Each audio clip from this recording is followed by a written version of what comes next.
Bienvenue dans Petite Histoire de la Chine ancienne, le podcast qui explore la richesse de la culture chinoise à travers de courtes histoires. Aujourd'hui, nous allons plonger dans une grande histoire d'amour et de pouvoir, survenue il y a 2000 ans en Chine.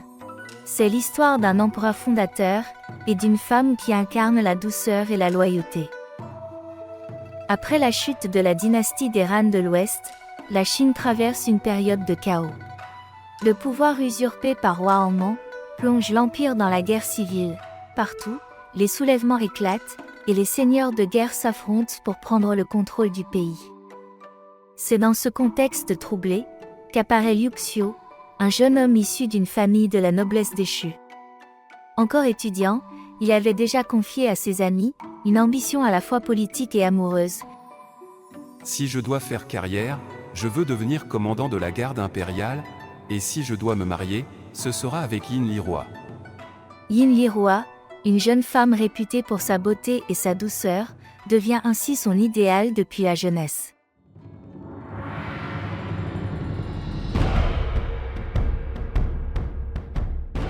Lorsque la révolte contre Roi Hongman éclate, Liu Xiu rejoint les rangs des insurgés. Grâce à ses qualités militaires et à sa clairvoyance, il enchaîne les victoires et gagne en prestige.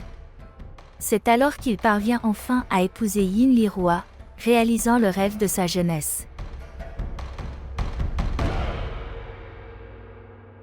Mais la politique est souvent cruelle.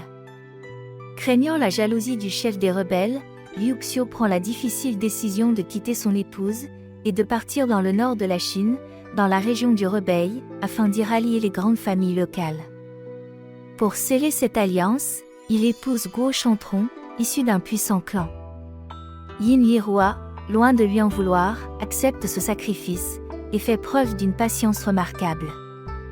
Lorsque Liu Xiu fonde finalement la dynastie des Han de l'Est et monte sur le trône en l'an 25, c'est Guo Chantron qui est proclamée impératrice. Yin Liroi, discrète et généreuse, se retire et cède la place sans la moindre plainte. Cependant, Guo Chantron, devenue arrogante, cherche sans cesse à diminuer Yin Liroi et à écarter ses enfants. Cette rivalité finit par exaspérer l'empereur. Après des années de tension, Liu Xiu dépose Guo Chantron et proclame Yin Liroi impératrice.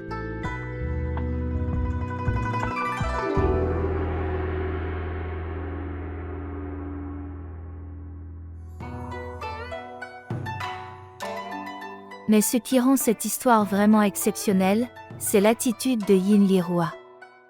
Une fois sur le trône, elle ne cherche ni vengeance ni représailles. Au contraire, elle traite Guo Chantron et ses enfants avec respect et bienveillance. Dans un univers politique, où la règle est souvent toi ou moi, Yin Liroi se distingue par sa clémence et sa grandeur d'âme. Ainsi, l'histoire de Liu Xiu et de Yin Liroi n'est pas seulement celle d'un empereur fondateur et de son épouse bien-aimée. C'est aussi une leçon de fidélité, de patience et de générosité qui a marqué la mémoire collective chinoise et qui continue encore aujourd'hui à inspirer. Merci de nous avoir écoutés et à très bientôt pour un nouvel épisode.